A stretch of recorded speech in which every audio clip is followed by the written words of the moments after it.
Hello students, in this video I am going to give you a brief introduction to batteries, their components and types of batteries. Okay, let us see what is meant by a battery. Battery is a power storage device.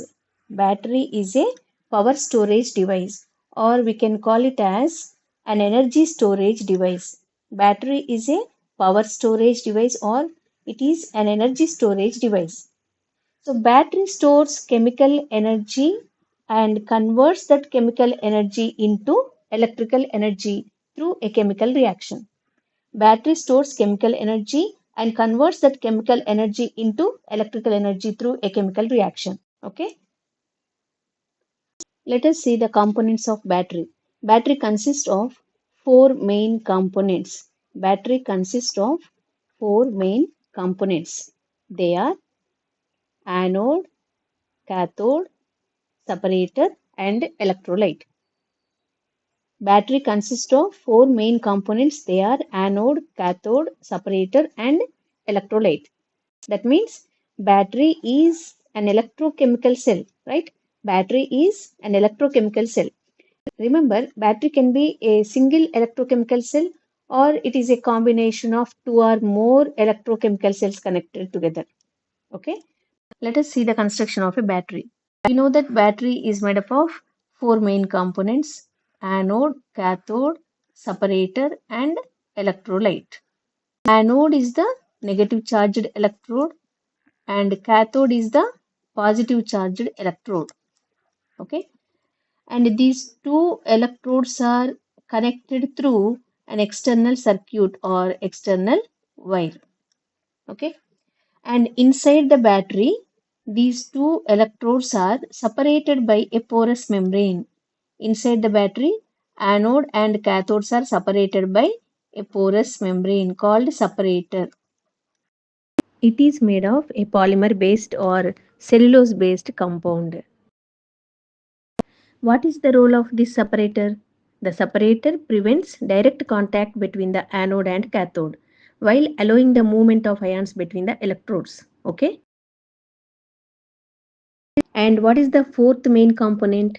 The fourth main component is the electrolyte. Electrolyte is a chemical medium that allows the movement of ions between the electrodes. But in some electrochemical cells, the electrolyte may also participate in chemical reactions.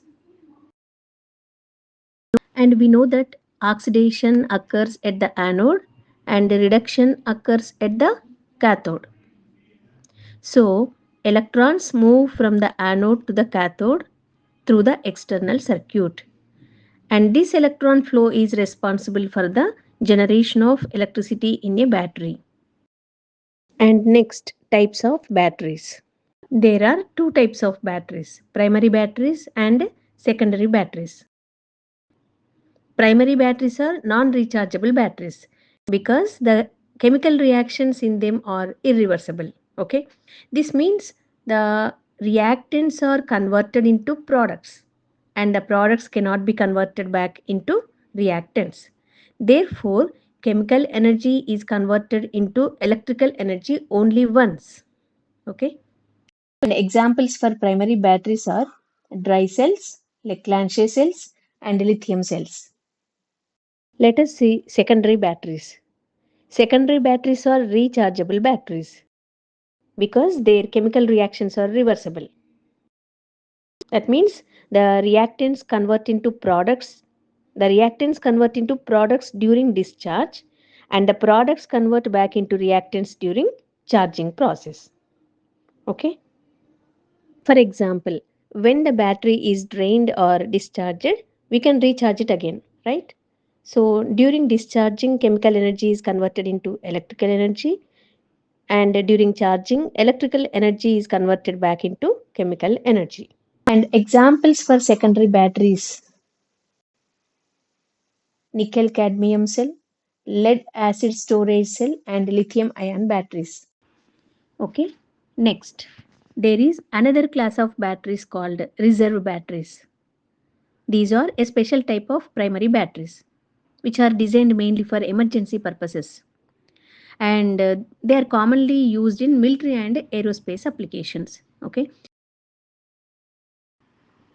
And the main point is, in reserve batteries, the electrolyte is stored separately or kept in an inactive state or dry state. So, because of this, there is no contact between the electrodes and the electrolyte during storage, right? Since the electrolyte is not in contact with the electrodes, self-discharge and leakage problems can be avoided.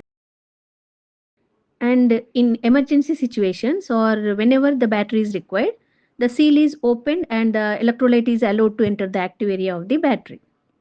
So once the electrolyte comes in contact with the electrodes, the battery becomes active and starts producing electrical energy. Okay. So based on the method of activation, reserve batteries are classified into different types: water activated batteries, gas activated batteries, heat activated batteries, and electrolyte activated batteries.